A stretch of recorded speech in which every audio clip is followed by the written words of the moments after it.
Bonjour et bienvenue sur Ducascopie TV. Aujourd'hui, nous parlons des élections municipales genevoises 2015. Pour cela, nous accueillons deux membres du Parti socialiste, Amanda Gavilanes et Javier Brandon. Bonjour Amanda, bonjour Javier, bienvenue. Bonjour. Javier, vous êtes conseiller municipal. Amanda, vous êtes candidate aux élections municipales de Genève 2015. Pouvez-vous tout d'abord nous définir votre programme dans son ensemble? C'est un programme qui est très diversifié, qui comprend en fait 8 à 10 points en fait, qui sont des points fondamentaux autour desquels nous avons construit notre action ces 4 dernières années et sur lesquels nous entendons prolonger notre action les 5 prochaines années de la prochaine législature.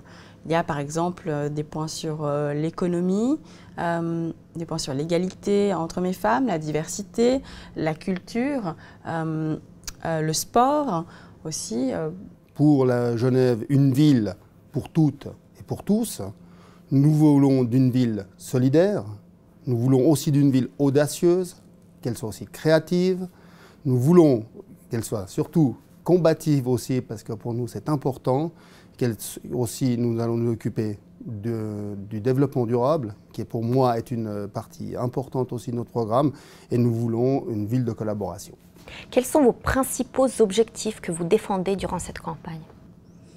Personnellement, mes objectifs sont ceux qui ont trait à l'égalité entre hommes et femmes. J'ai à cœur de participer à ce conseil municipal pour contribuer à faire en sorte que, aussi bien dans les administrations publiques que dans les infrastructures privées, par exemple, on trouve de plus en plus de femmes dans les sphères dirigeantes pour casser ce qu'on appelle le plafond de verre. Notre magistrate en place, Madame Salerno, a déjà énormément fait en la matière, notamment au niveau de l'administration municipale. Et j'aimerais, et le Parti socialiste aimerait continuer dans cette lancée principalement. D'accord. Et vous, Javier? Alors moi, je vais aussi continuer dans la même ligne qu'Amanda. Donc c'est clair que je défends clairement l'égalité homme-femme. Aujourd'hui déjà, à l'heure actuelle, le Parti socialiste a 12 femmes qui siègent et 5 hommes, ce qui pour moi est quelque chose d'exceptionnel. Parce que quand on regarde par exemple l'UDC, il n'y a pas une seule femme qui siège chez eux. Donc ça, je trouve que c'est pas normal. Et moi, je défends aussi énormément l'accès au sport pour les jeunes, parce qu'il me semble que c'est quelque chose qui est important pour leur avenir. Ça leur permet de voir autre chose, de ne pas rentrer dans des problèmes de la vie courante. Et pour moi, c'est important. Et je défends aussi la culture, avec notre magistrat Sami Canaan, qui a fait un excellent boulot ces dernières 4 années. Il a été pour moi, il a donné vraiment une image d'une Genève multiculturelle aussi. Alors du coup, quels sont les plans d'action que vous prévoyez de mettre en place à l'issue des élections? Par exemple, pour citer un point qui n'a pas encore été mentionné, le Parti socialiste travaille énormément pour la cohésion sociale et pour l'insertion, justement. Javier parlait des jeunes, mais aussi pour les seniors, parce que nous travaillons dans une perspective d'intergénérationnalité. On aimerait par exemple mettre en place une deuxième cité senior qui, elle, serait sur la rive gauche, parce que la première se trouve au Paquis. Et c'est un grand lieu en fait de rencontres et d'échanges, aussi bien pour les seniors, dont c'est le lieu attitré en quelque sorte, mais aussi pour toute la population. Parce que par exemple, un journal comme Le Courrier organise déjà ces débats dans la cité senior, au sein de la cité senior qui se trouve au Paquis, par exemple. Donc c'est vraiment un grand pôle de rencontres et de possibilités de créer du lien social. Donc ça, ce serait vraiment une des démarches concrètes vers lesquelles on irait.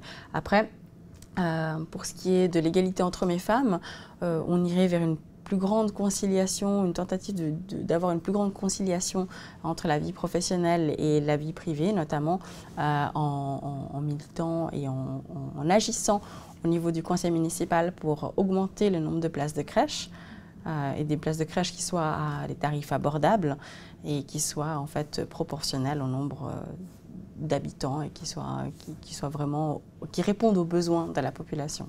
Peut-être pourriez-vous nous citer encore un point concret? Alors moi, pour compléter ce que vient de dire Amanda, ce qui me semble qui est très important, c'est de défendre des recettes fiscales de qualité. Hein. On connaît bien le projet de la droite de supprimer par exemple de la taxe professionnelle. Pour nous, il est exclu que ça se fasse.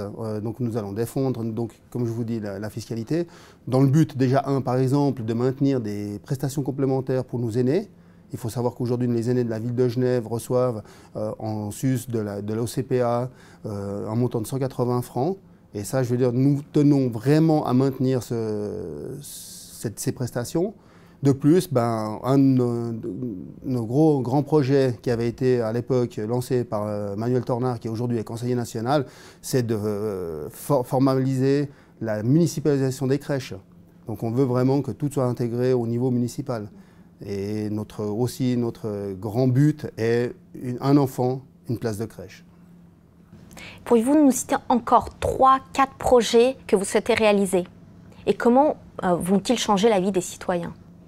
Je pense en règle générale, si on s'intéresse au sport, par exemple, comme le disait tout à l'heure Javier, nous, le plus important au Parti socialiste, c'est de faire en sorte que on puisse développer un réseau associatif qui puisse permettre justement l'intégration des jeunes via le sport et puis de permettre d'avoir justement cette politique de bien-être, de bien vivre à travers le sport.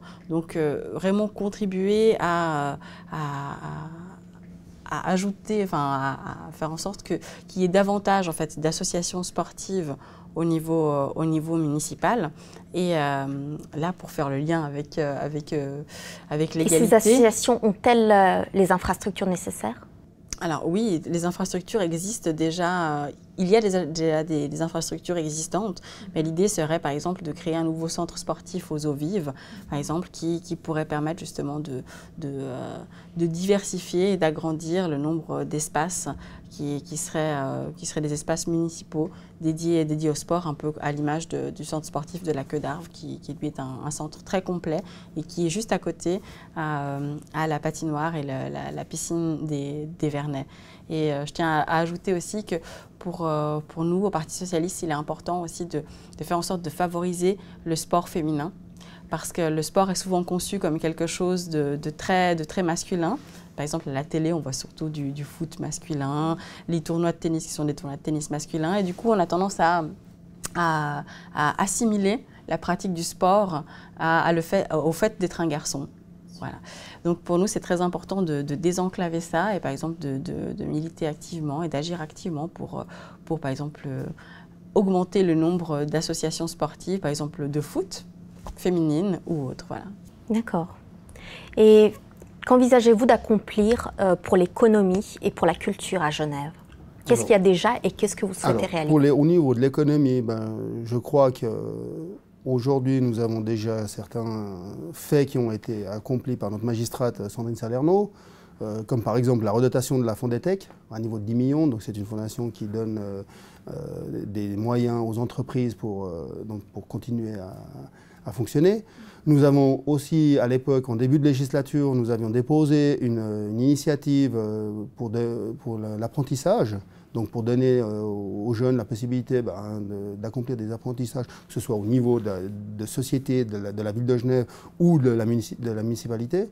Et je pense que c'est vraiment un travail qui a été accompli par notre magistrate de manière exceptionnelle.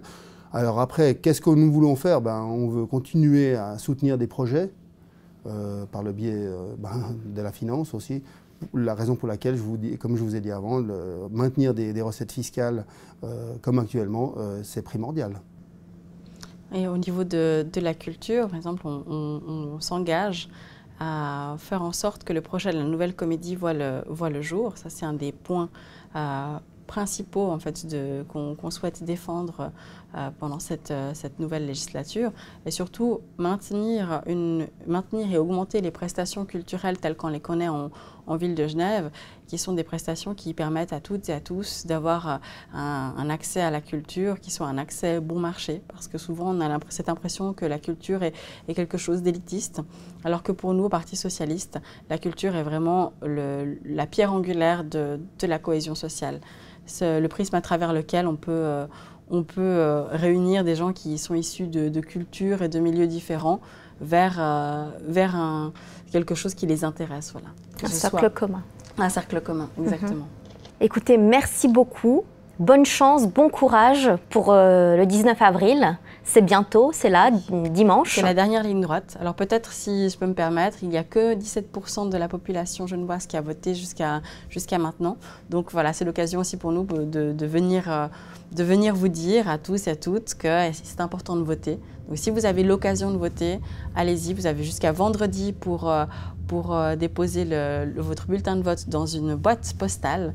Et sinon, vous n'avez qu'à aller au local de vote dimanche. Voilà, je pense que notre public vous a entendu. Merci Javier, merci Amanda. Merci d'avoir regardé Ducascopie TV. À très bientôt.